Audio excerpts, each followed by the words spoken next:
Hey, Dave, can I ask you a question? Did it rain last Tuesday, sir? Last Tuesday, I don't remember, but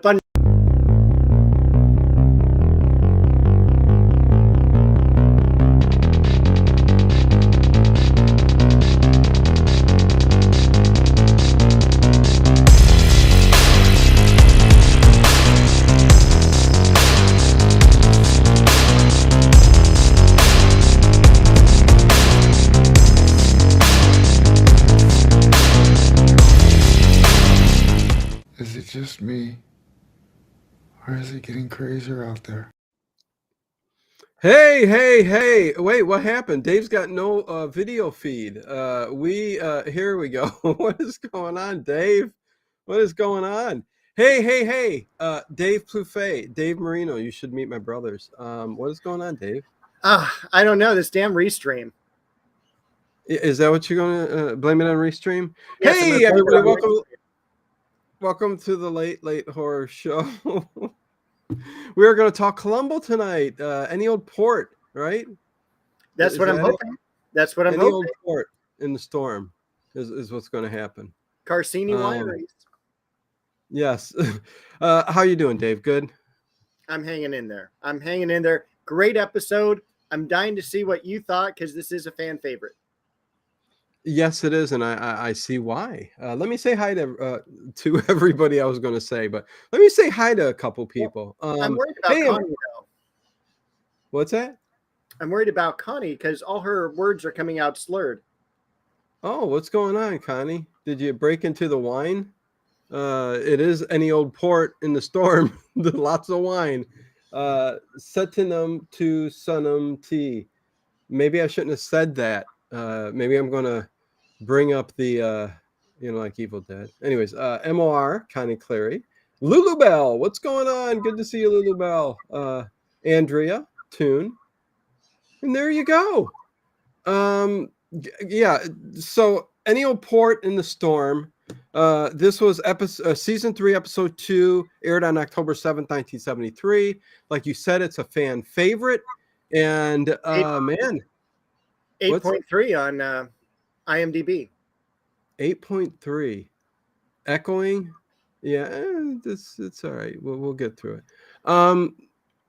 Yeah, this is unlike any of the other ones that I've seen before. Yeah, there's an echo, but we'll be all right.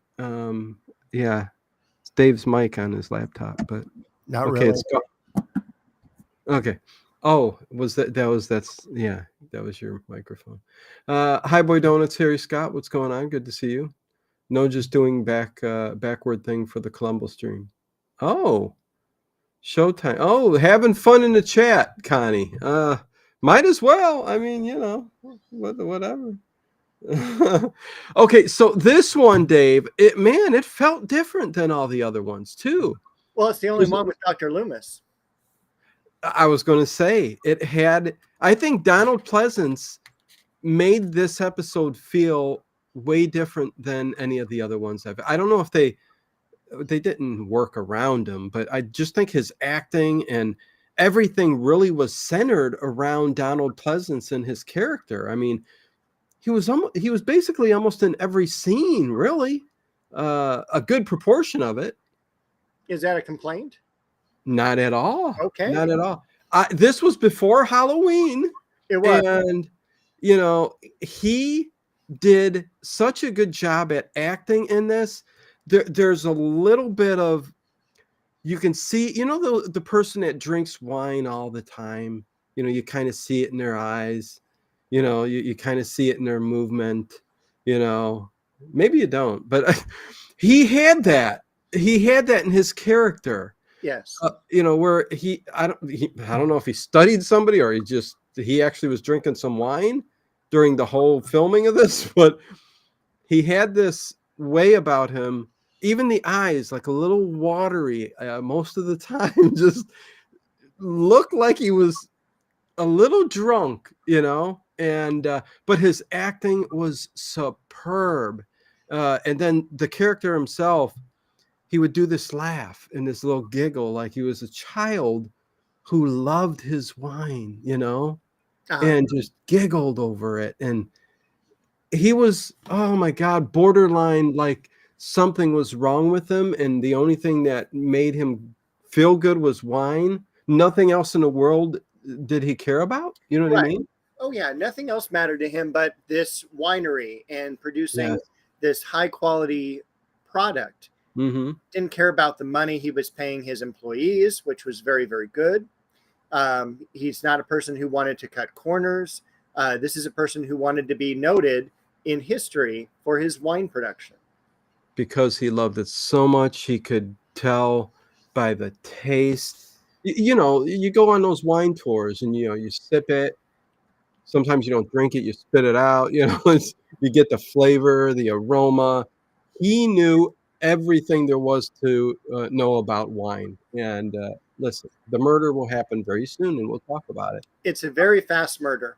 And I wanted to bring up, because I love Donald Pleasance in this episode, but Peter Falk says this is his favorite Columbo episode. Did he? Yeah. Okay. CM, hello. Good to see you, CM. What am I doing? Sweet Indigo. Oh, wait, that's CM. So let's get that off. Sweet Indigo is here. Who else came in? I saw Kevin Muser. Unk. I did see Kevin Muser. Hello, Kevin. And I think he's had Harry already. Yes. So yes. What did you just say? I was going to go somewhere with that. Peter Falk said this was his favorite Columbo episode. Yeah, I was going to get back to that again really quick. Tune the news. Happy Mother's Day to all. Happy Mother's Day to all. Yes. Much love to each and every one of you mothers out there.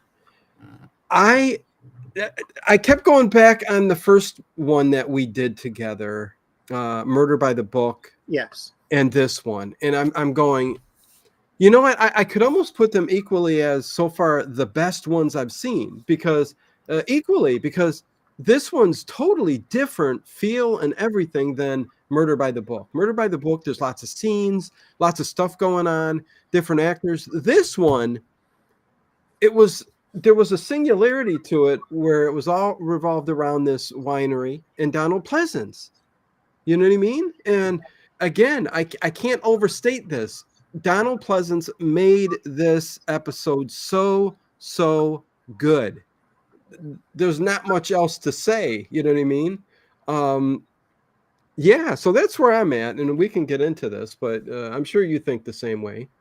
I do. I was just looking up because I have a spreadsheet of all the Columbos and what I felt about them and how I graded them, because I'm that sort of a person. I graded it an 8.8. Did you? Okay, and how far up on the list was that? It was below the Jack Cassidy's, and it was. I just looked at each. I watched each and every one, and I just graded it on a percentage level. So, okay, yeah, but this was one of the top ones. It is. Oddly, it's one I don't go back to very often, because I will play a lot of them in the background while I'm doing things. Okay.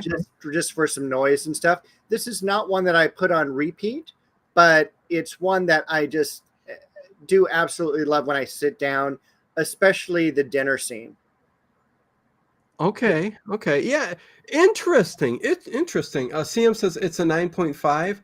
Yeah. You know what? I mean, again, I think the Jack Cassidy's, listen, I kind of know what you're talking about there with those. Again, a lot more action and stuff going on. But this, I think I love this so much, again, because of Donald Pleasance, but there also was this different feel about it. It was a little subdued. I would call it the Hammer horror of Columbo. It was a little bit darker and mellow along the line there through the story, because you knew, I mean, usually you know what happens because the murder is always up front, but it's pretty steady all the way along. But I don't know. Horror Junkie for life member for 31 months. Level 2. Evening, everyone. Happy Mother's Day to all moms in the audience. Thank you, Horror Junkie, for life. Man, that's over 2 years. Wow. 2.5 years. Thank you, Horror Junkie. Okay, Dave. Whew. Go for it, man. Well, I don't know if we want to start the episode or not, because You we're so got anything else to say? over this. I think not only is the acting superb, but I want to say the writing is superb as well. Yes. You know, I agree. the writing has some great one-liners, which we will touch on in just a moment, because we're going to meet this guy named Falcon.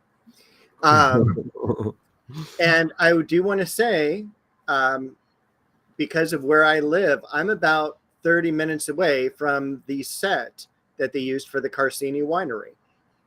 Really? And I will probably go by it tomorrow, take a picture of it. It is unfortunately dilapidated, and basically the front is still the same, but the roof has collapsed over the years.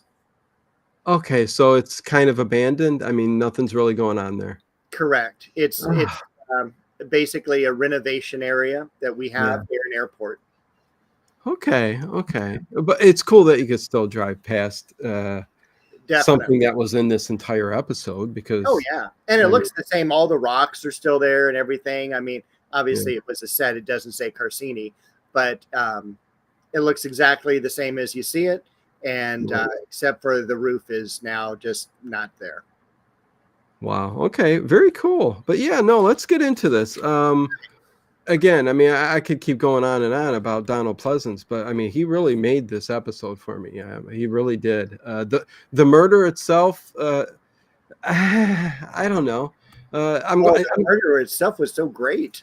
I'm going to backtrack on. It's going to sound like I'm backtracking on some things when I nitpick. But listen, overall, this was an excellent episode, man.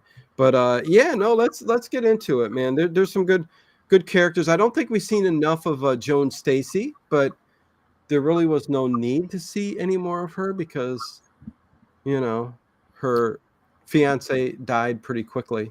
I would have liked to have seen more of her. Well, that's what I was saying, Dave. She's only in like a dozen different shows and everything. She dies very, very young. She dies at 59. And so it's just very sad. But she would have been a great guest for Paranormal Into the Night because she became an astrologer. Oh, okay. Very cool. Beautiful young lady, astrologer. The other thing is, when her fiance passes, she very quickly, who is the guy she's with the mustache? I almost showed up like that today, wearing no shirt and a cardigan around my neck. And you had to somehow get a fake mustache or something. That's why I didn't do it. I'm just I can't pull it off that quick. Yeah. No, I don't know what was up with that guy, because I'm like going, did this guy move in and sweep in right after the death of her fiance? Just like that.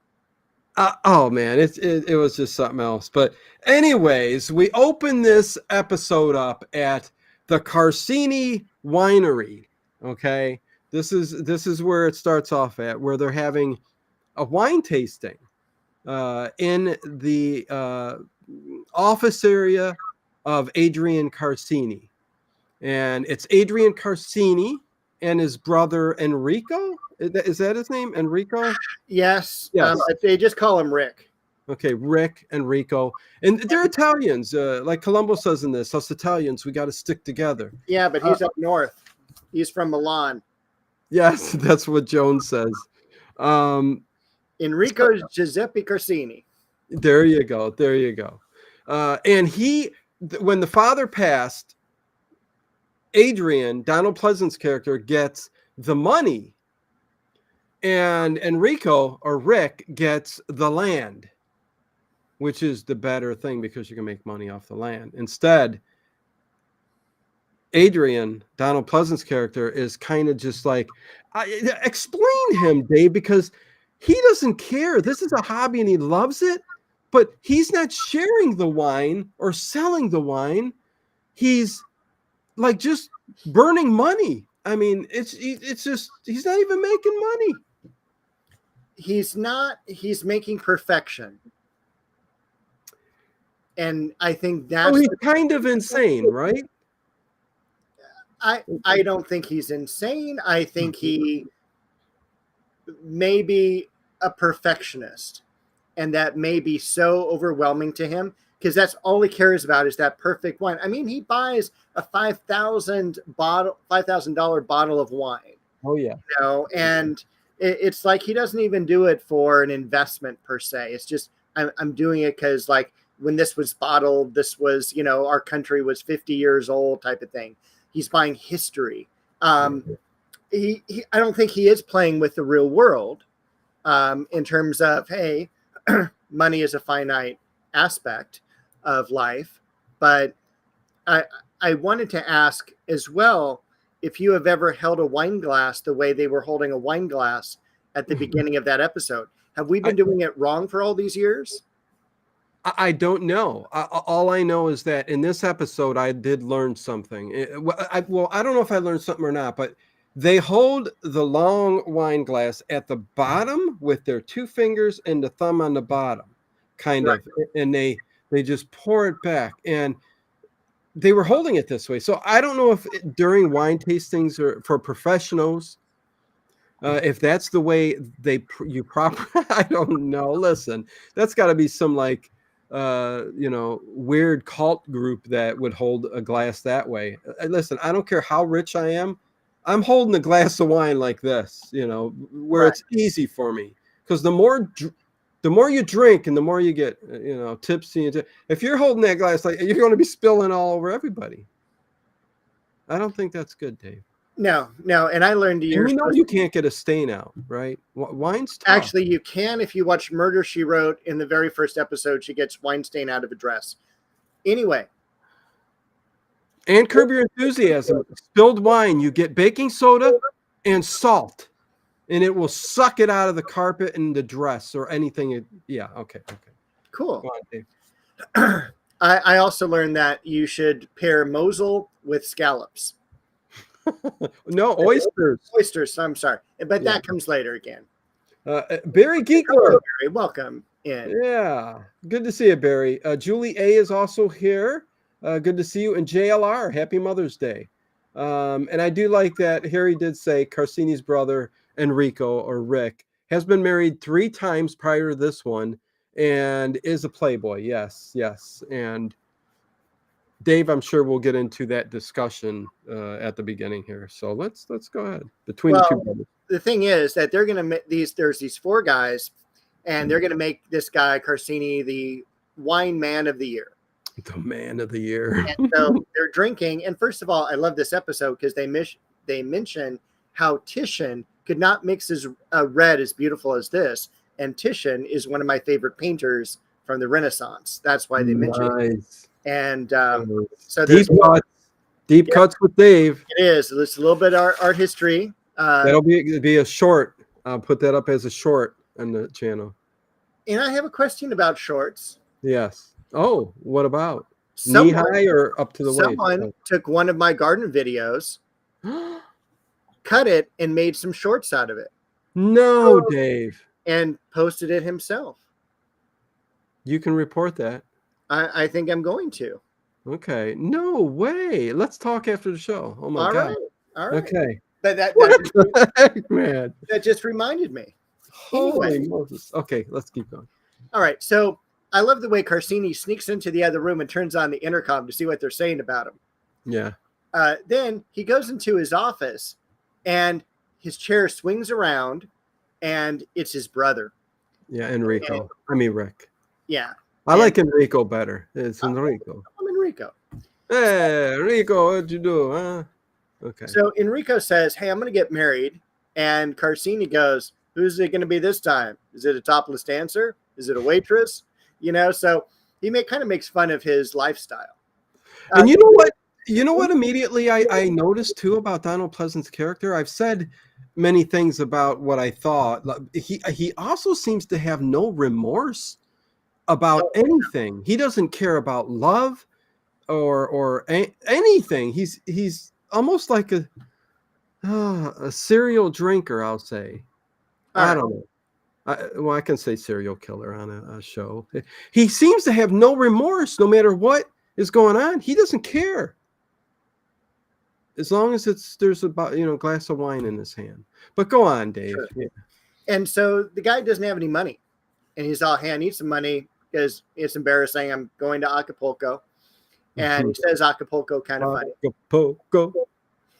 And the guy, Adrian, brings out a billfold, give him several $100s. So money kind of flows out of this guy's pocket. Exactly. I think he portrayed a sociopath. That's exactly what his character was in this. But a wine psychopath, sociopath. Okay, go ahead, Dave. I keep interrupting. Sorry. That's totally okay. And then when he hands him the money, he says, "By the way, I've sold the property." Can you imagine that? Your brother has the property and you have the money, or had it, and you blew it all away, and you know that the only thing you got in your life is the property, and your brother's going to sell it. Oh. And I don't know if you saw out the window of the office. I mean, obviously it's a fake set, but it's just sweeping hills of vineyards. Oh yeah. It's just so beautiful. I mean, it is Tuscany, really. Tuscany. And are you telling me that there's not any place to rent in Tuscany? Out of all the villas, there's not one, not a bedroom, not a closet, nothing, Dave? It's a Seinfeld episode, you know. I'm trying to remember it, but it's just not there. The Maestro.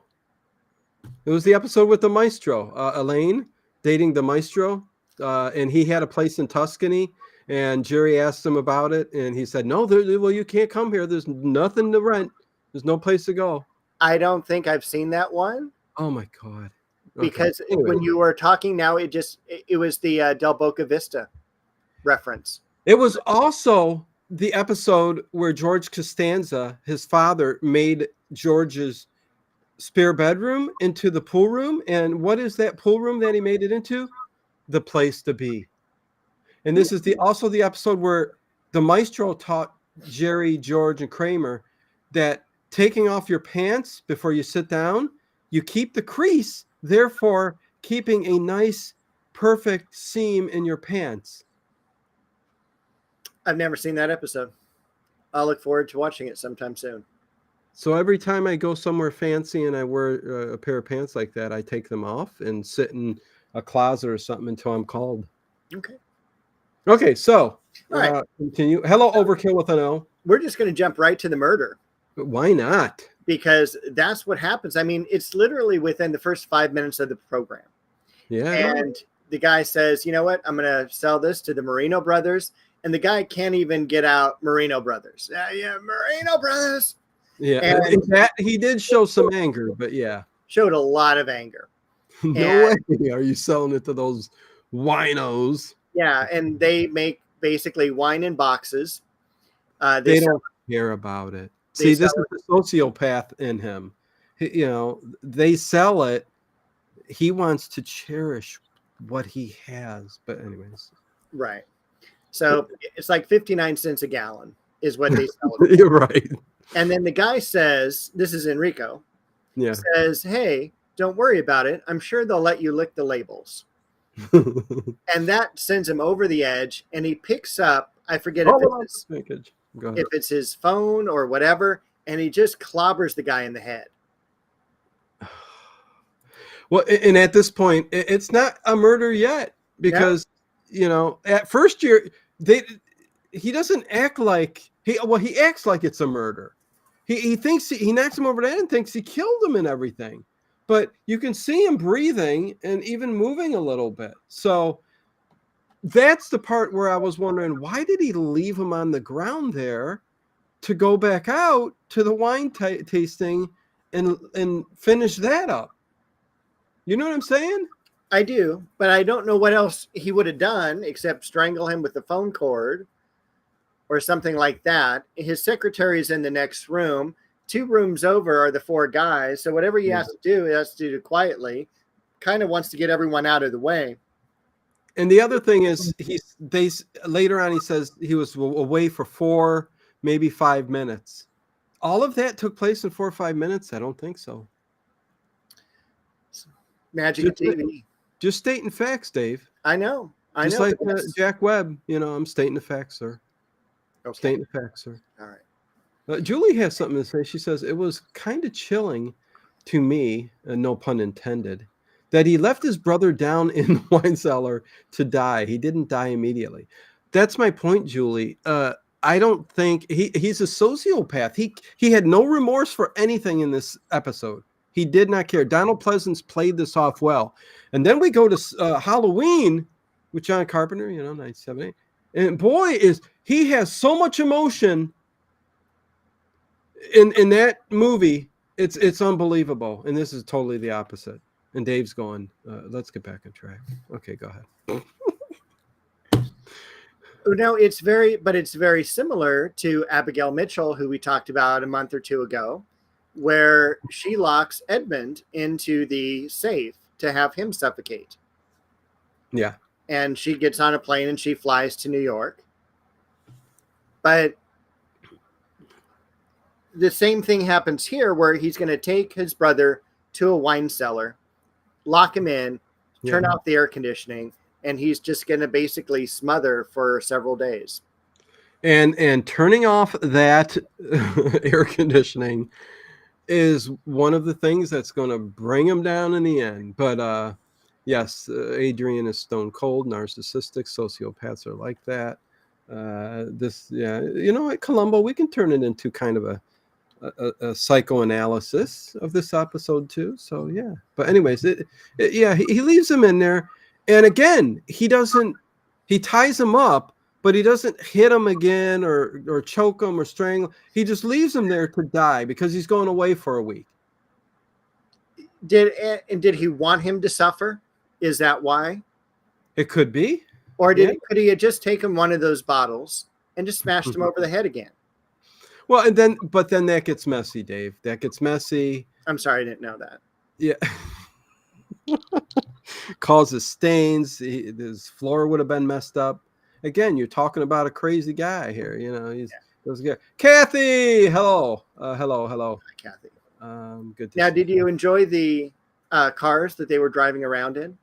Of course I did. Because both of them had an awesome car. Yeah. I mean, I don't know what they were, but they look good. I'm not good. Well, I'm sure Adrian's was a Rolls Royce. Okay. I can tell you that the other car by Rick Enrico drove a 1966 Ferrari 330 GTS. Wow. Who am I talking to right now? Hey. Oh, yeah. We'll talk about that. That's cool, eh? Not only it was a V12 4-liter. Man. Yeah. How much octane in that there engine, man? A lot. Wow. Jeez. Cool stuff. Okay, so back at it. He leaves him in there to suffer and burn, because we're going to find out it gets up to 150 degrees in there. Yeah. That's what Columbo says later on, but that's pretty hot, Dave. Was that a record that day? I don't know. Maybe we should call the weather service. Does anybody really know if it did rain last Tuesday, though? I don't know. So they go on their trip. Next thing, they're in the plane, or am I skipping something? We're in the plane. We're headed to New York, and that is the biggest 70s lounge I've ever seen on a plane. It has the spiral staircase going up because it's a 747. And they're like hanging around the piano and they're playing 70s tunes and everything like that. So, Julie giving away stuff that don't happen till the end. Yeah, you're right, but we would have got to that. Spoiler, sure. Julie. Just like good to have you in stream too. Hopefully you like the content on the channel and stick around. Definitely good to see you. Then we're going to jump to, I think, the auction where they do a wine auction. And that plane was pretty cool. But yeah, it didn't seem, unless it was a presidential plane, I don't know. It seemed pretty big. Is there a Lego plane you could do that's similar? They got the Concorde, and that's pretty big, but not kind of like a commercial. I don't know. Anyways, right. On the plane, though, he sent his brother in Acapulco, because that's where we're going to get married, a $5,000 check to cover his butt, Yeah. Lent him something, But that's the other thing. You knew he was going to get caught easier than a lot of the other people. You know what I mean? In a lot of these other episodes. But anyways, we're at an auction, and this is where you see this crazy guy. Well, he starts buying bottles at like $1,000 bids, Yeah. And he asks his secretary, Karen, thank you, Karen Fielding. Yeah. And she's like, you've spent like $20,000 already. And he's 18. all, yeah, what is money? Just something to spend. And she goes, do we really need that bottle of wine? And he's all, honey, no one needs $1,000 bottle of wine. Well, yeah, he does. What did he say later? $5,000 bottles of wine aren't to be drunk or to drink. They're to be sold. But anyways, I don't know. Something like that. Yeah, everyone in Sierra Madre knows all about the Ferraris and Teslas. Yes. There you go, Dave. All right. Dave's a surfer boy at heart. Sierra Madre is nowhere near the beach. But you used to be a beach boy, didn't you? No. Mike Love took my spot. That's what I'm saying. You were right before Mike Love came in. Yeah. Stole your thunder. That's, I mean, that's why all the gray is on the side there. Okay. So, what else is going on, Dave? I don't know. I was thinking about driving. That pencil cup back there is getting quite full. Which pencil cup? This one? Yeah. Is there any? I mean, some of them got to be getting low on ink. Well, what's so funny is I was just putting a pencil in there and it wouldn't fit. It wouldn't fit. Of course not. You got to make room, Dave. I know it's hard to do, but you're going to have to get rid of some of those. I Then can't. I'm buying you a bigger mug. Is what I'm going to do. Can it be a late horror show mug? A big one that there's going to be plenty of room for the next 6 months to Well, fill what's scary, okay, because I think I have some of the issues that Adrian Carsini has, Okay. is that I will go through and I'll clean this out, Yeah. and then I'll put all those pencils or pens in a drawer. The drawer is now full. Oh no, Dave. So not only do I have pencils and pens on either side, I have a line in the center as well. If we did a stream where we intervention, Okay. where we had you actually get rid of at least 75% of the stuff in the drawer, not the mug, the drawer. No. Why, Dave? Because why get rid of something that works?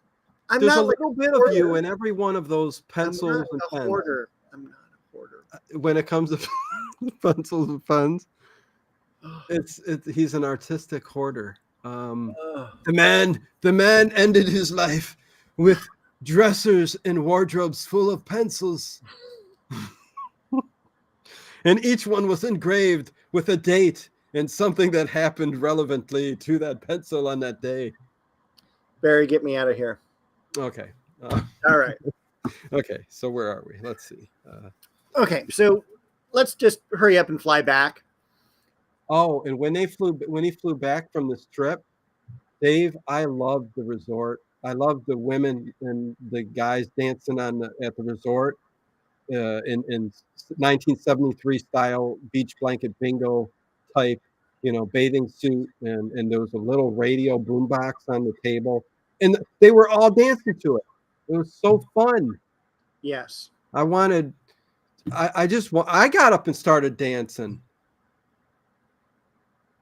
Okay. Okay. No, but that was a cool scene. I did like that. That was kind of a throwback, and it made me feel kind of happy. All right. Okay.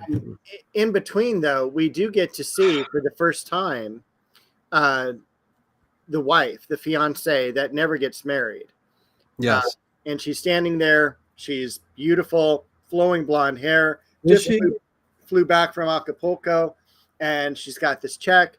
saying, hey, the brother sent a check for $5,000. The other brother never showed up to marry me. And, it's just kind of like, here's a picture of him. Help me come find him. This is one of the few times we get to see Peter Falk's office. Yes, that was pretty cool when Joan came in and he's sitting there in the dark. It was pretty dark. See, the whole episode was dark. And Kathy does say, Dave, remind Dino to look over his own desk, maybe give up some toys. LOL. No, but that's different. A pencil, No, it's not. Okay. Yeah, I'm done with it. But yeah, no, the toys, I'll never get rid of those, Kathy. And that's not hoarding. Those are investments. Look at how beautiful that is. Dave saves chewed up pencils that have seen better days. How about I'm going to get you a pencil case where you can display some of your favorite pencils in the back of you. And you can put a little light above it, shining down on them. Okay, no, don't leave. We're good. We'll continue. Okay, so she goes in there and asks. That's when Columbo says us Italians must stick together. But they do. And they're coming back from New York. Adrian checks, and sure enough, his brother is now dead, completely dead.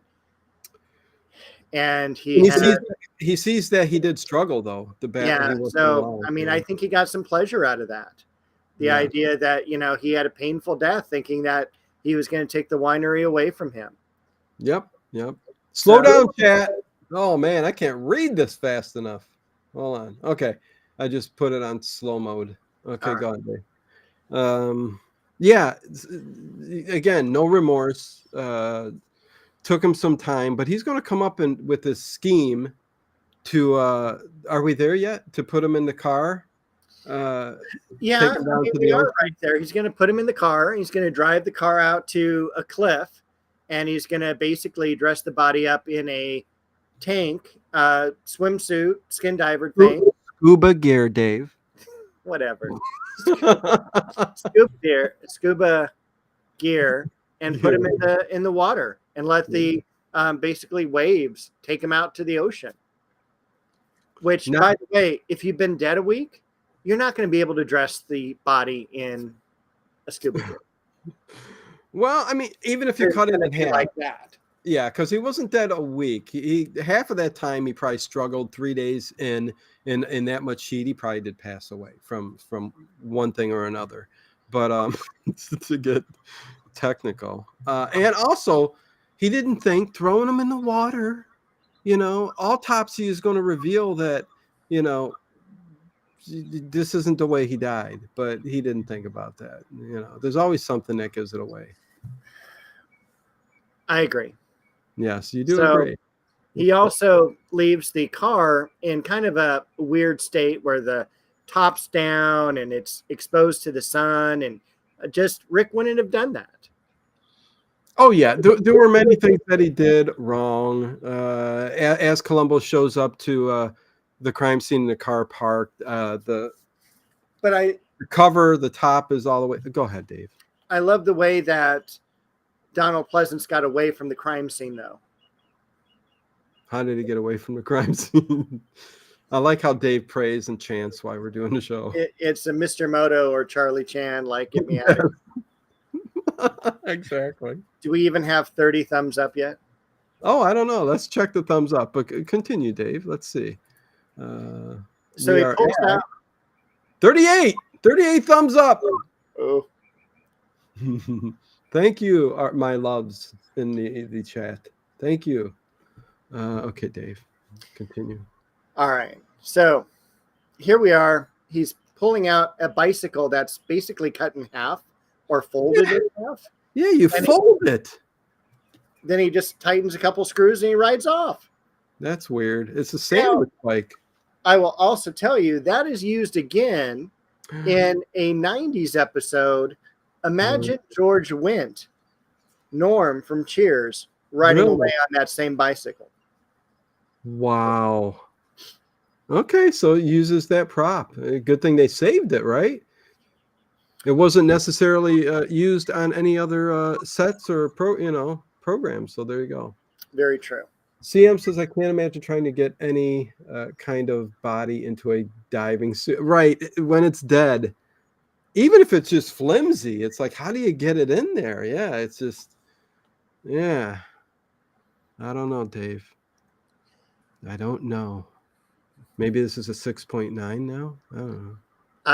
Maybe our episode is our talk about it. No, this is great. Come on. Segue. Well, What, Andrea?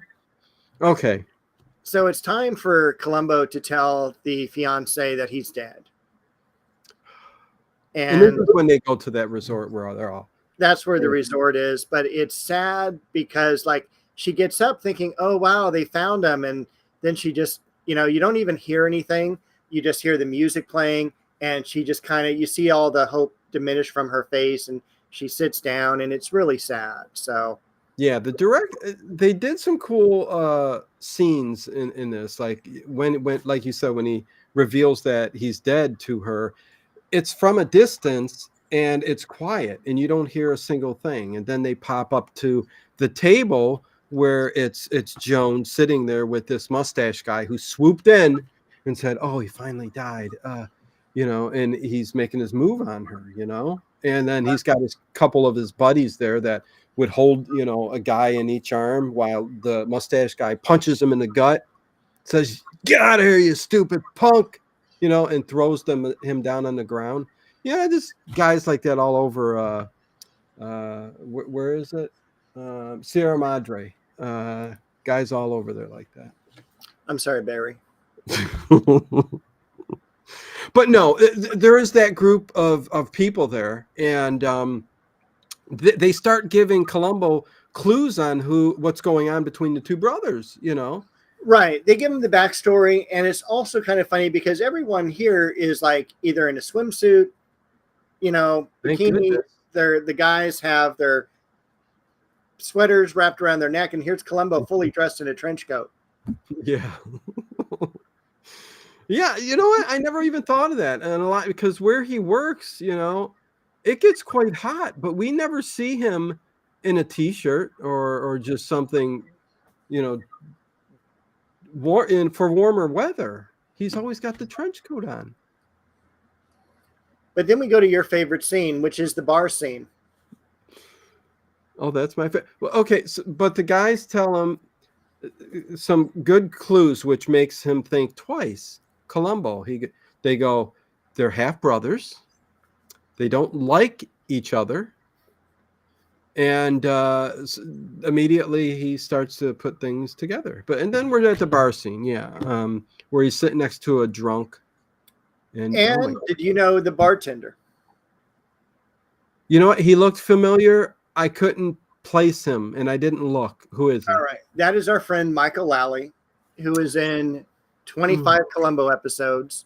Yeah. And in this case, he's playing the barkeep. And Columbo asks him as well, did it rain last Tuesday? And he's all, mister, I can't remember what it did this morning. Yeah. And the guy next to him kept bothering him and all that. And he was watching a news report on what was going on. Well, the guy next to him, famous actor, is going to be in a later Columbo episode. Yeah. Called Murder Can Be Hazardous to Your Health. And he is also in Mork and Mindy. Is he in Mork and Mindy? I think he is one of the neighbors in Mork and Mindy. Okay. Interesting. Yeah, and this is where he starts. He hears about what's going on, and they got the body, and how long he was dead for 7 days, and he starts to think back, and he goes, well, back in the day, you couldn't tell what the weather was 7 days ago unless you had somebody from the newspaper or the weather or something like that. And he's asking everybody, and that's why I put, did it rain last Tuesday? Because he said it over and over and over again. And finally, he did get a hold of it, and it did rain last Tuesday, intermittently. But yeah. And then we go where, Dave? Carsini Winery for the very first time with Columbo. Tour. Yes, the tour. Oh, I love the tour. Excuse me, sir. This may sound stupid, but why don't they have champagne?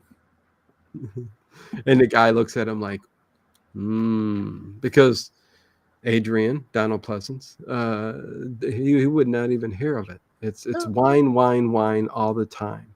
it is. And But then go ahead. I'm sorry for interrupting. They No, also show the bottling machines. The bottling machines Emil, Schlemazel, Incorporated. are very close. They're bottle cap machines. Yeah. They're not wine insert the cork machines.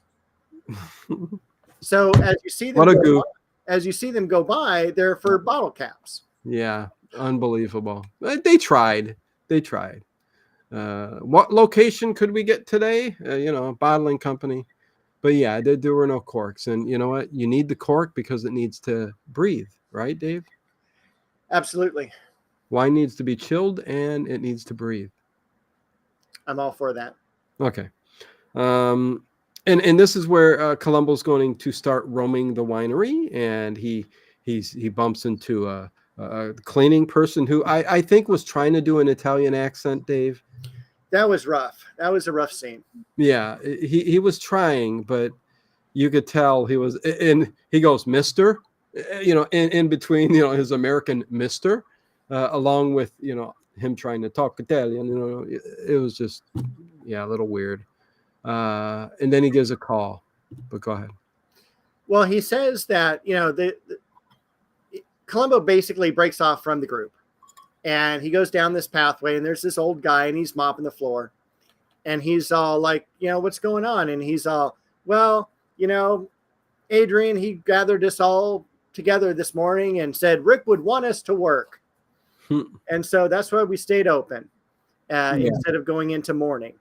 Well, and Columbo asked him, is that the person that Rick is? And the cleaner goes, no. He would want us to have the day off. Yeah.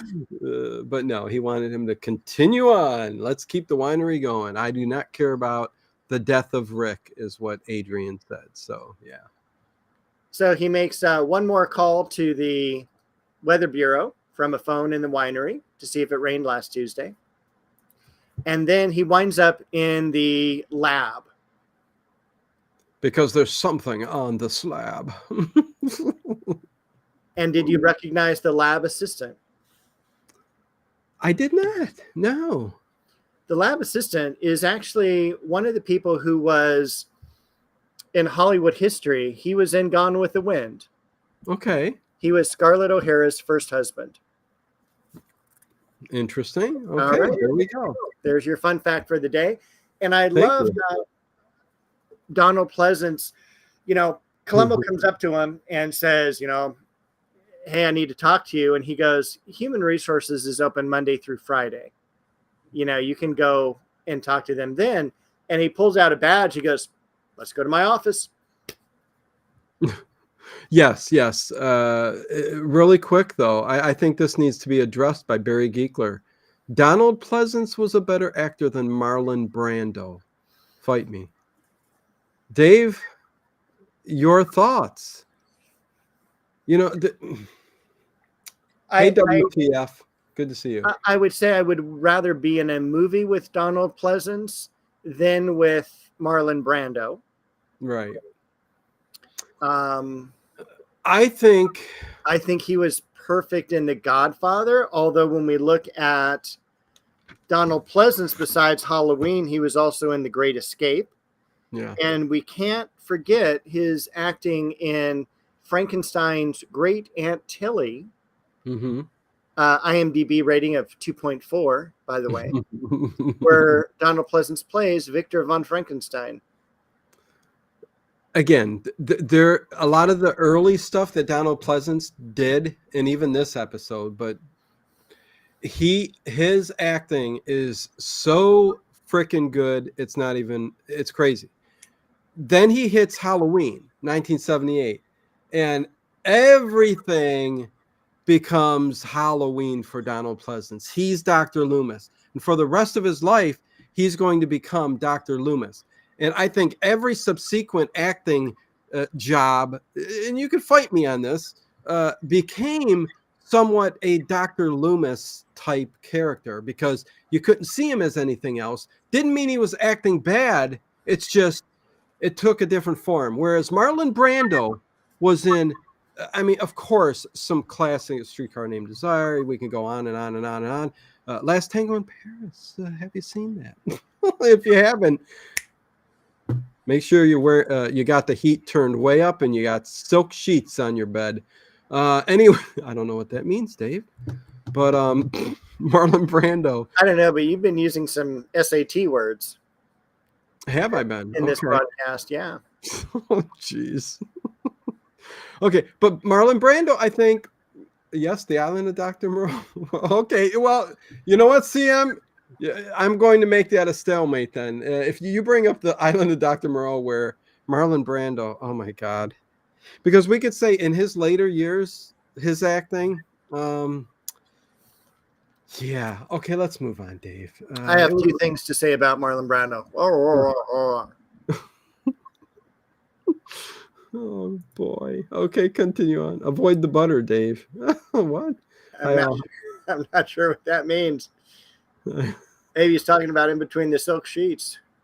Oh my God, Sam! I forgot about The Island of Dr. Moreau with Marlon Brando. Yeah, I think Val Kilmer was in that one too. Some people like that, but oh my God, what a mess that was. Okay, let's get through this. It's almost the top of the hour, Dave. Thank God. It's almost the top of the hour with Dave Plouffe. And did it rain last Tuesday? Okay, go on. So we're now going to go to Carsini's office, and Carsini's going to get Columbo drunk, even though he is Italian and he drinks wine, but just a couple of sips, and man, he's sloshed when he tries to get up. Yeah. I mean, I didn't even think he drunk a glass of wine. No. So how did he get woozy over a couple? I don't know. It must have been medication he was taking and a bad side effect. It could be. Also, wasn't there something you said about him not drinking in episodes? Like he doesn't take a drink in too many episodes, but this Correct. one he drinks some wine. Right. Okay, so I just thought I'd point that out. I don't know. Thank you. How could you forget about The Island of Dr. Moreau, Marlon Brando's best film? Oh my gosh. What are you drinking, Dave? Is that just water? It can't be just water. Is it wine? It's his most expensive bottle of wine. Okay. It's just my usual Hennigan's tea. Hennigan's? Is it Hennigan's? The no smell, no tell wine. HENNI. Oh, wait, stop. Okay. We are okay. So we also find out that his secretary is, she's been working there for 12 years, and Adrian is really, she loves him. Absolutely loves him. Yeah. And she hopes that one day he'll love her, and it's just not going to happen. Oh my God. The end of this is just so brutal, kind of. I mean, yeah, it's very narcissistic, sociopath, exactly like CM said. It is. And it's also, she is a Black Widow going like, I've got a secret and you're going to marry me. Oh yeah. No, she's like, I got nothing to live for, man. I'm alone. And she was blackmailing him. And she's been in a ton of things, according to my notes. Yeah. She just recently passed away. She was in the Haunting. Okay. Yeah. And over 100 acting credits that she has. Yep. And make sure you guys hit that thumbs up button, please. Go down there to the description below and check out Dave's channel where somebody has cut it up and put it in shorts. Yeah, that's going to be addressed soon. There was during the scene, Dave. There was a close up. Carsini tried to get emotional when he was talking about the death of Rick. Do you remember that? And he started to act like he was going to cry, and it was such a fake emotional, like he was trying to get emotion out and he couldn't do it. And there was a close up of Columbo's face back and forth, like 3 back and forths, Right. and it stood out to me, and I'm like going, "Oh, that was good. That was really It kind good." of reminded me a little bit about Psycho, when Anthony Perkins and Janet Leigh are having their conversation just prior to the shower scene. Yeah. And it's on them. It's on it, very, very serious, great eye contact, things like that. Yes. And it was a scene that immediately told, like Psycho, it immediately tells you he's guilty. I mean, there's no doubt about it. That's why I think the director said, we want to, a switch, a back and forth with Columbo and him as he's acting like he's trying to get emotional, because Columbo's eyes, I'm looking going, what the hell? It just, he's lying. He's lying. Hey, Tony, horror writer. Well, there's also one thing with Donald Pleasance. I think it's right before he ends up hitting Rick with the telephone, is that Rick tells him, hey, I'm selling the land. You don't have a choice. And Donald Pleasance says, oh, yes, I do. And he looks up, as if, please forgive me. And then he hits him with the phone. So, yeah. Yes, peeps. Harry Scott says, yes, peeps. Don't forget the thumbs up button. Thank you. Yeah. So then we're didn't eat for 2 days before his death. That comes up where the body didn't have any food in it, which, again, another thing. If he's going scuba diving, he wouldn't have fasted for 2 days with nothing to eat. He would have been too weak. He was a voracious eater except for Brussels sprouts. Yes. And again, he comes to see the secretary at her house. In a little Am I jumping bit. over something? Yeah, you're jumping over Okay. a scene or two. And Okay. I will say Karen Fielding does always have her hair in a bun and very, has the glasses, very much school marm type of spinster woman.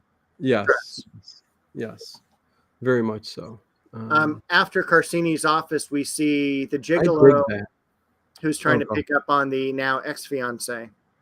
Yeah, he's not leaving her side, man. No, he's right there all the time. Then he goes to meet the 4 people who gave him the award and ask him about that night, because he's kind of figuring out this is the time where he's killed them, is when they're in the next room. Yeah. And he let Falcon dispense the wine.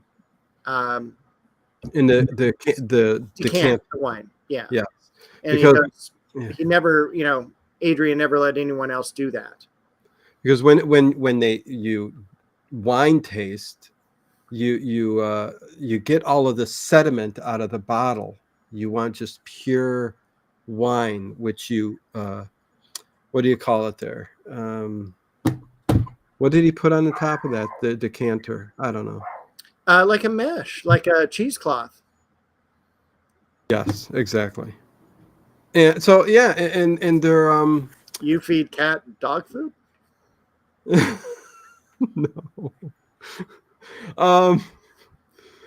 So what was I get? This is crazy. Cheesecloth, decanting. Yeah. Falcon pours it in. When Columbo was asking them, because yes, he let him use the decanter, and earlier on he said he would never Adrian said he would never let anybody other than himself do that. But another thing that slips up, there were way too many slip-ups in this. A lot of slip-ups. He was not a very good murderer. No, he wasn't. But he was also sympathetic. He was, 100% true to his vision. Yeah, exactly. So yeah, he's asking questions around everybody, and they almost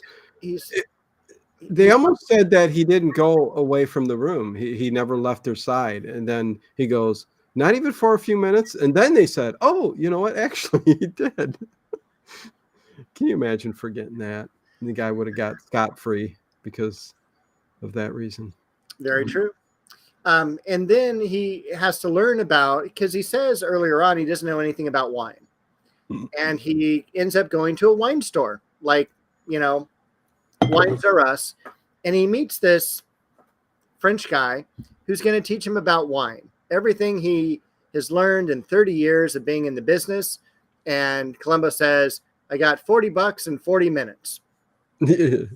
Yeah, he basically says how quickly teach me some stuff. Yeah, Barry Geekler, you're related to cow fart, all right. I avoid the wine and stick to Scott till sediment. I would just ask single or double. Is that what you're drinking? Because by the end of the episode, you're usually like 2 sheets to the wet. Sometimes I'm not even here. Or is it I don't want to be here? I don't know. Anyway, they're at this Wines R Us place. Do you know who the wine guy is behind the counter? Listen, you have a lot of do you know who this guy is this episode? It is because all these people are so great. This is Punky Brewster's dad. What? Yes. Behind the counter being French? He's dressed up as that old French guy telling him about wine. That's Punky Brewster's dad. No. Yeah. I gotta go check now. Yeah. I thought you watched this episode. I did, but I didn't catch that. IMDb, Punky Brewster's dad, Frenchman, George Gaines. Yes, you are right. What the heck? Well, he had a beard on and he was kind of in French disguise. Oui. Okay. Got silent there pretty quickly. It did. My mic's not even muted. This is my brain. I didn't know it was him though, but thank you for letting me know. So what's great about this episode, and sometimes when the murderers underestimate Columbo, is that they take him to the murder scene, and Adrian takes him to this basically it's supposed to be a basement, but it's like on the ground floor, and he says like, hey, if someone wanted to get out of here, all they got to do is push the door. And you know what is so cool about Columbo that I'm finding out and stuff too, that what he does. I mean, I don't know who the creator of Columbo and all that talked to, or he really did what he needed to do to, like, if you're investigating a murder, you get as close to the victim as possible, because the more time you spend with that person, the more places they're going to take you. You're going to learn more things about the place that the murder took place, if it's somewhere. So Columbo does all of this, like, to get himself into the wine cellar. I mean, that wouldn't have been possible if he wasn't hanging around there with him and drinking some wine and getting kind of buddy with him just a little bit, I mean, right. Very interesting. And I think they do, especially by the end, become very close friends. Did they? Okay. The teacher and Dave might just grade Dino tonight on his knowledge of this episode. Well, listen, my knowledge on the episode is good. It's just the details and actors I didn't quite nail down. And I'll tell you, we're right about one of my favorite scenes, and it's only because it's so... I don't want to say it's Hollywood history or anything like that, but I love when just Peter Falk and Donald Pleasance are walking along in front of the winery. Yeah. It's scenes like this throughout the episode that make this so different from a lot of the other ones, where it's kind of quiet. And like you said, it's just it's just like a quiet conversation as they're walking about 50 feet. But go ahead, Dave. Yeah, and it's just like, I would love to be on the set at that time, or to be one of the others, and just going like, this is such just a very special moment between two high caliber actors that, you're never going to see again. And you wish, like, gosh, I wish I could be back walking with Donald Pleasance down this walkway. Yes. And I think in IMDb credits, it said in the trivia, after that scene, everybody just stopped and clapped.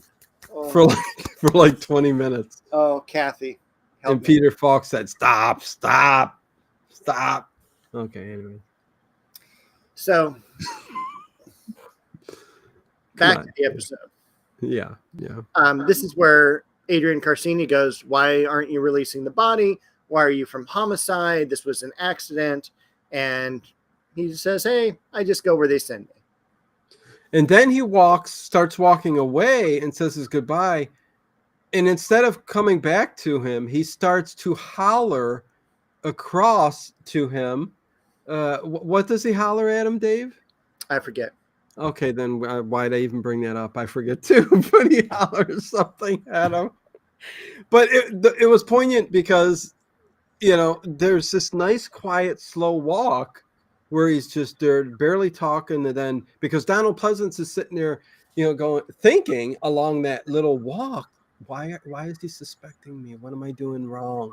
And then once Columbo gets so far away, he screams and hollers, "Hey, did you remember, something?" I can't remember exactly what he said, but he starts to holler something, and then it only like implicates Donald Pleasance even more. But okay, so Yeah, moving on. it was about. I just fast forwarded it to that section, and they're talking about the car and how there's no watermarks in the car because of the rain that happened. There you go. He goes, "Can you explain that?" And Donald Pleasance goes, "No, I can't." Yeah, there you go. Thank you, Dave. Thank God for closed captioning. It's better than open captioning. Exactly. Yeah. But then we go to Karen Fielding's apartment. Yes, we do, where he knocks on the door and he gets his way in, and she just seems aggravated. And, she's covering for Adrian, Donald Pleasance. She's covering because she's a spinster woman. That's so hot, Dave. She's a spinster. I'm glad. But she does have, because she is a single lady living alone, she's got that chain. She's a single lady.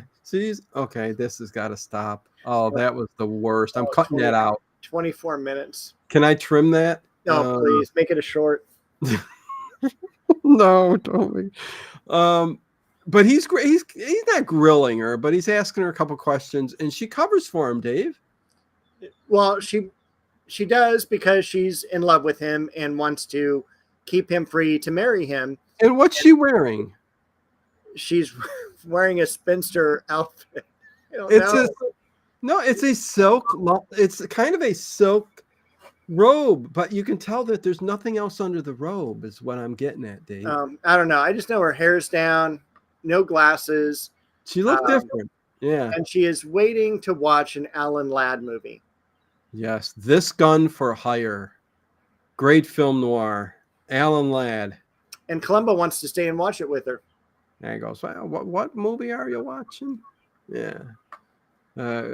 Great night at Karen's house, Dave. Reading a book. Come on. You must have fallen in love. Reading a book, some film noir late at night. Probably some wine. She gets some wine. Or scotch. Yeah. So it probably gets the wine for free now that you mention it. Probably does. Yeah. Well, he's pretty cold-hearted, though. She's just an employee. Very true. Very true. So basically, with her alibi, she provides, freedom for Adrian. And what is that alibi? She sees Rick leave the winery. Columbo goes, "Did you see him arrive?" "Yes." "Did you see him leave?" "Yes." And it's a lie right off the bat because nobody said. And he said, he does say that the security guard did not see him leave. And she goes, he works part-time. He don't know what he's doing. He's the winery's best customer. Yeah, he's a drunk. He don't know what he's talking about. Yeah. But she covered for him. And he goes, "You know what? I think we're going to close this case," he says. So he calls up Adrian, and he invites him and Karen. He says, "I think because of all this trouble, I'm going to take you guys out for dinner." And Donald Pleasance actually says the restaurant, and "I'm paying," says Columbo. And she's in the back just all pissed off. Doesn't really want to do it with Columbo because she knows that he still suspects him. Right. And they're going to go to the restaurant out to eat on cold. But then the creepy part happens. Okay. So he invites him to the restaurant, hangs up, leaves, But then 2 seconds later, he's knocking on her window. What's he peeping in her window for? What if she He- started to change? He had one more question. One more Okay, I question. gotta slow the chat back down again. Hold on. Okay. Don't forget to hit that thumbs up, everybody. Much love to everybody in the chat watching. Thank you. Thank you. It's been a pleasant evening, a pleasant night. Go on, Dave. It's always a pleasant Sunday evening. It is. It is. Listen, I enjoy this. As chaotic as it is sometimes, it's my fault. Otherwise, Dave would just be a teacher, and he would just be stating the facts. I would be, and I probably wouldn't be online. I'd be grading.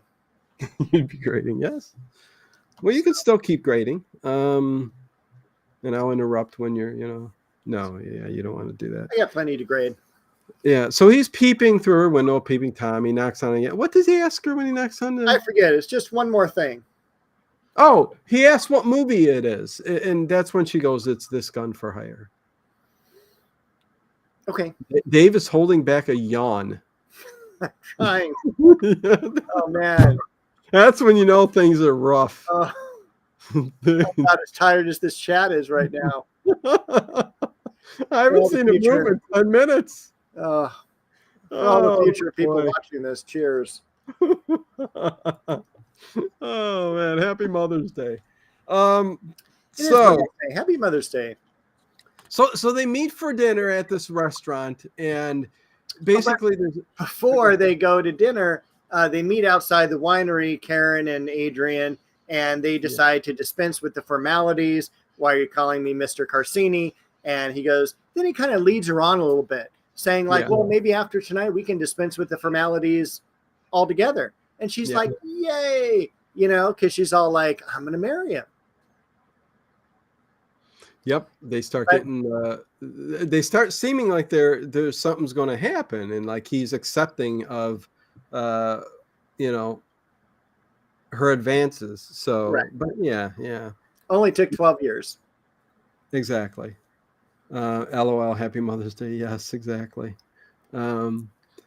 Listen, you got to have fun during the stream, man. It can't be all the facts, I mean, I don't, this is the one thing I've never gotten on YouTube in all these years. I don't get it. The more crazy you are and fun you have, it people leave. I don't know. It is again. Enough complaining, but so they're at the restaurant, Dave, and now, is this a restaurant you would go to? Were money not a problem? It doesn't look like it. It's supposed to be a very fancy restaurant. Lot of money for the dinners. It doesn't look like it to me. Okay. Does it to you? I think it would be fun, but I love the atmosphere of the restaurant itself. Yeah. But for eating there, probably not for me. It's a little bit too hoity-toity, and I don't drink wine like that. So, okay. Well, yeah. So he specifically chose this because of the wine. Yeah. And he usually gets a good table. He tells them, "Why are we sitting by the kitchen door? How dare you?" They invite Columbo in, and again, it's the 1970s in Los Angeles, so you can smoke inside restaurants. And he's smoking his cigar, and he's sitting right by the door to the kitchen, and because Carsini just has a fit to this maitre d', because this is where they go to all the time as well to have food. And he's all, this is just not going to do. And the guy starts, I'm so sorry. I didn't know this was going to be your party. Yeah. Money's not an object, Columbo says. It doesn't matter. I got the check. So he's going to be paying for it. And, Columbo did his homework and he knew what wines to get after each course, and he's just, Well, I love that he asked for the wine steward, and he says, do you want the white wine steward or the red wine steward? That was funny. Yeah. I thought that was good. I don't know if that's a thing, but yeah. And okay, again, Kathy, hold on. Do you know the waiter person is Vito Scotti, who is in approximately 6 Columbo episodes. He was the drunk in the wrecking yard of the one that we saw with Dick Van Dyke. Oh, yes. The maitre d'. Yeah. So he is the wino. Vito and he is- Scotti.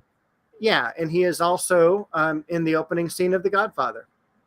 Yes, and he's voice acted. He was in did voice acting for the Aristocrats. He did a lot of stuff. He was on the Golden Girls, Northern Exposure, Empty Nest.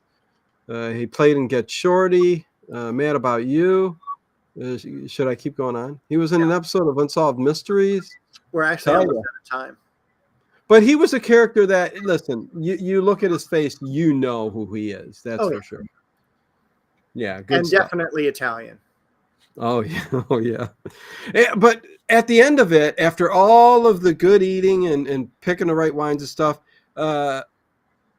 Columbo gets a wine for the final course, right? The end of dinner, whatever. I don't know how it works, and he gets that bottle of wine, that $5,000 bottle of wine, right? Or something similar. I'm not exactly sure because he takes it when he's locked in the Carsini place. Yeah. He pockets it, obviously, in one of his trench coat pockets. I don't know if it's the $5,000 bottle of wine, but it's definitely one of the rare and expensive ones. Thank you, Kathy. Yeah. Yeah, thanks, Kathy. I know my Legos. Crickets. Great time. Thanks, guys. Thanks, Toon. Okay. Harry agrees too. Let's get this. So he orders a rare bottle of wine, and Donald Pleasance, they don't have it. And the guy goes, "Yeah, we've got it." And he's all, "Oh, yeah, thank you." So he goes like, "Oh my God." Oh no, that put you on top. Oh geez. Finally, after 56 weeks together. Oh God. So they have the wine, and Donald Pleasance is like a little kid. He's all, "Oh boy, can't wait to try this wine." And he tells Karen, "Put away the cigarette. That's the bitterness of the tobacco will ruin the experience." Yeah. And the guy pours it out for each of them, and they're. There we go. That's better. That's better. Sorry, we needed to. So, hey, Ted and I are going to be doing a show on Saturdays. No, you're right. I mean, he's. Go ahead, Dave. That wine. Tell him. He brings a. Listen, I was helping you out. I know you don't like things being out of whack, so I fixed it. We're at a thank you. That you're welcome. My OCD is now satisfied. Thank you. Okay. At the very end, Donald Pleasance takes a drink and he goes, "Oh no, there's something wrong with this." Yeah. And he calls it liquid filth. He says that the wine has been oxidized at a temperature of over 150 degrees. He goes, "Did you put this on the oven?" Like everybody else said, "Oh, this tastes good," but yeah, he knew that it tasted, because there's something happens to wine when it goes above a certain temperature, and it goes bad, and it's got a bitterness or some kind of taste to it. Kathy's she does the box wines from the local grocery store. Well, that's what happens in the northern U.S., southern Canada. Yeah, she don't care. The bottles look great because it's so cold. I just drink wine. I don't need all that preamble. There you go. Inspector Jacques Cousteau, what is going on? Hello there. Good to see you. It's been a while. I didn't even know you were around, but go ahead. So the dinner ends with that, and he just throws a fit. What's that? They have a fight. They get free food, free wine. The whole experience is free. One for each hand, 2 boxes. You see Kathy. Good one, Kathy. That's why she had kids, is so they could help carry the wine boxes. Yeah. Well, you got to just backpack it, Kathy, and just put 2 giant straws together. White wine and red wine, and just, whenever. Anyways, he throws a fit, and he says, "We're not paying for this." Can you imagine that? I would say that about all the wine at this restaurant. I'd get my dinner for free. and my chicks for free. So they say goodbye at the end of the dinner. Yeah. But I think Donald Pleasance at this time realizes that, last week there was a really hot day and it probably ruined all the wine in my Yes. place. Does, So does this dog bite? Well, I'm trying to say it. Does your dog bite? Does this dog bite? Anyways, Peter Sellers. Oh, the greatest. So yeah, he figures this out, and we're at the ending right now. Right, Dave? I hope so. So so he grabs all the bottle. He goes back and gets all the wine. Next scene, in between there is, I think, Karen and him having a discussion where she's a partner now. Isn't that where it happens? Well, that's pretty much it. She's Yeah. she's going to now blackmail him. Yeah. She says, "Listen, we're partners now. I covered for you," but she doesn't know that he's going to get busted. So he, after that, and he does say, he tells her, "No, you go to Paris. You're just an employee. You're not going to blackmail me." That's what he tells her, and runs back. And the next thing you see is him he's throwing out all his wine, all that expensive wine. I mean, I can just imagine hundreds of $1,000s worth of wine. Let me give you this analogy. It would be like you throwing away all those Legos you just built.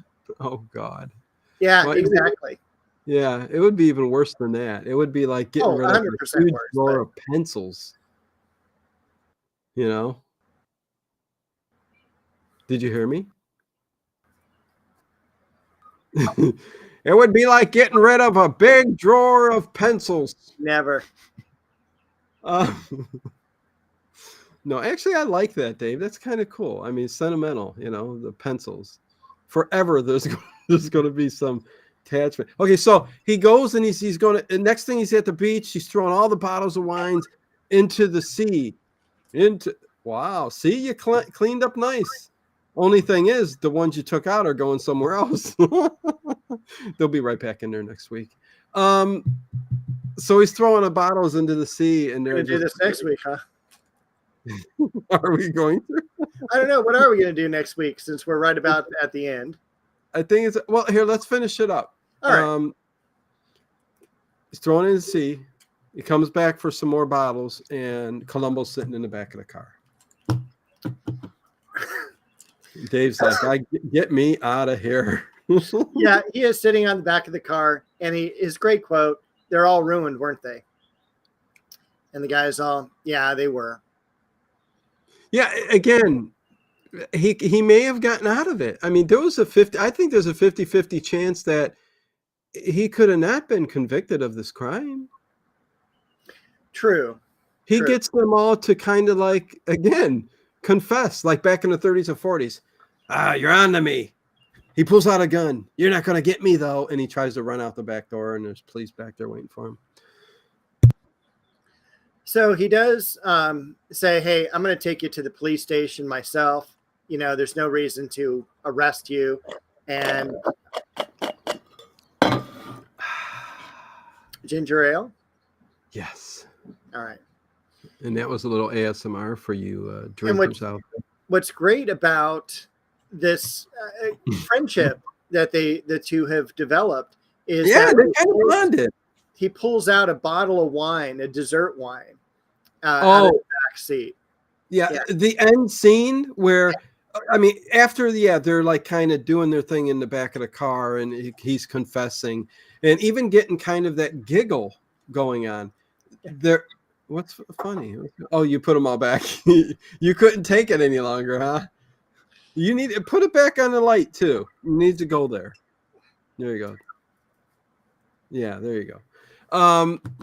So yeah, light off. There you go. You can see it better on camera, at least.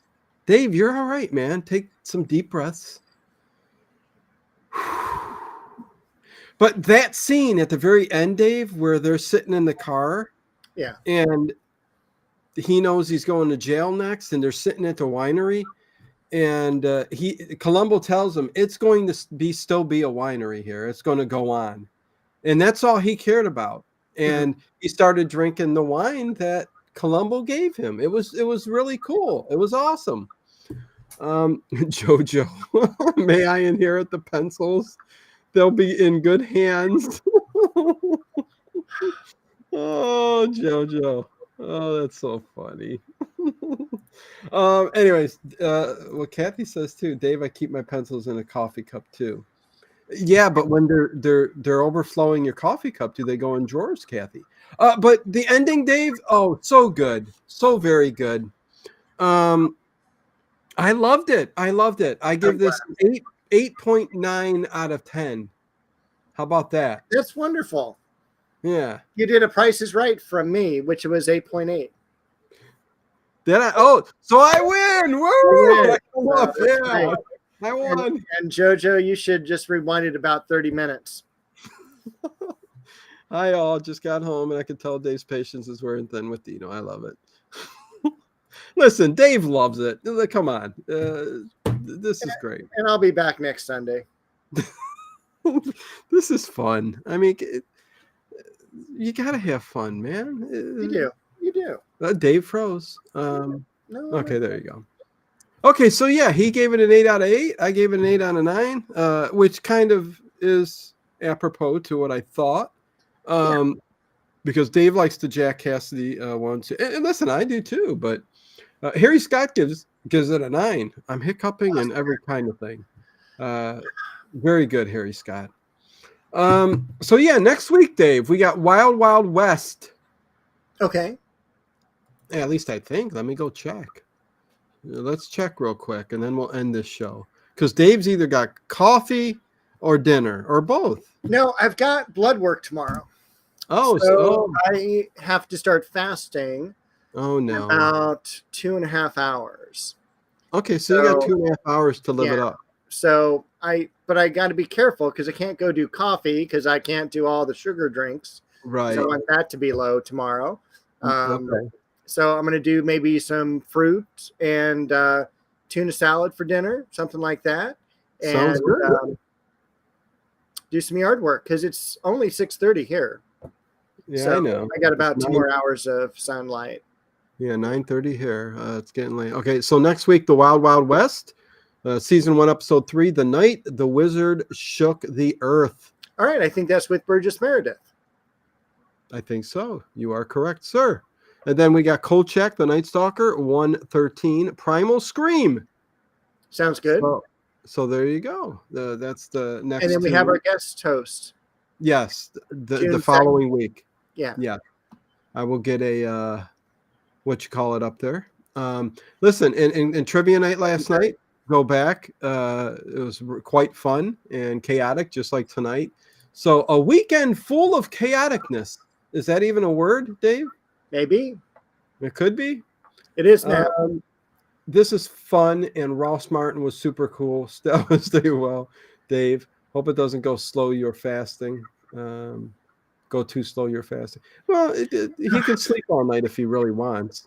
That's what I'm going to do. Absolutely. Okay, yeah. Sleep as long as you could, and then just wake up, get it done. Adam for Christ, 8 for me too. Okay, very good.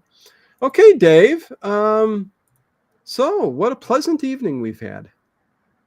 Yes, we have. Yeah, very enjoyable. With that said, I am going to end the stream. All right. We'll see you all next week. Barry Geekler says at JoJo, wow, happy to see you here. Where else do you see her, Barry Geekler? Sierra Madre. This is fun. And JoJo, wow, happy to see you here. Oh, maybe just saying happy to see you. Boom, boom, boom. Okay. Brickhaven link.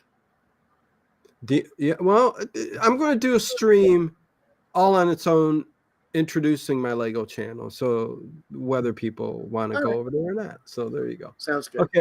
Okay, everybody, much love to each and every one of you. Happy Mother's Day to the mothers. And